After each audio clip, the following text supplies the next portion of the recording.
Hello ଭିଉୟର୍ସ। Kumar ପୁହ୍ନେଇ ଜହ୍ନଗୋ ଫୁଲ ବଉଳ ବେଣୀ। କୁମାର କାର୍ତ୍ତିକ ଦେବତାମାନଙ୍କ ମଧ୍ୟରୁ ବହୁତ ସୁନ୍ଦର।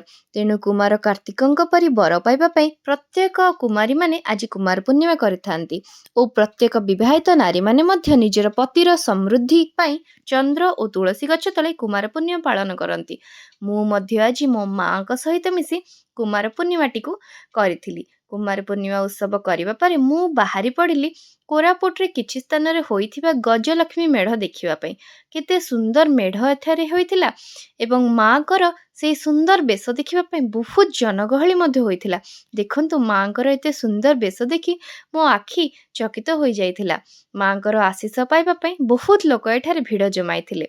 ଏଠାରୁ ଆମେ ବାହାରି ଯାଇଥିଲୁ ଅନ୍ୟ ଏକ ସ୍ଥାନରେ, ଯେଉଁଠିକି ମା ଗଜଲକ୍ଷ୍ମୀ ନିଜ କୋଳରେ କାର୍ତ୍ତିକଙ୍କୁ ଧରି ବସିଥିଲେ। ବହୁତ ସୁନ୍ଦର ଲାଗିଲା ମାଆଙ୍କର ଏହି ବେଶକୁ ଦେଖି। ଜୟ ଜଗନ୍ନାଥ ସାଙ୍ଗମାନେ।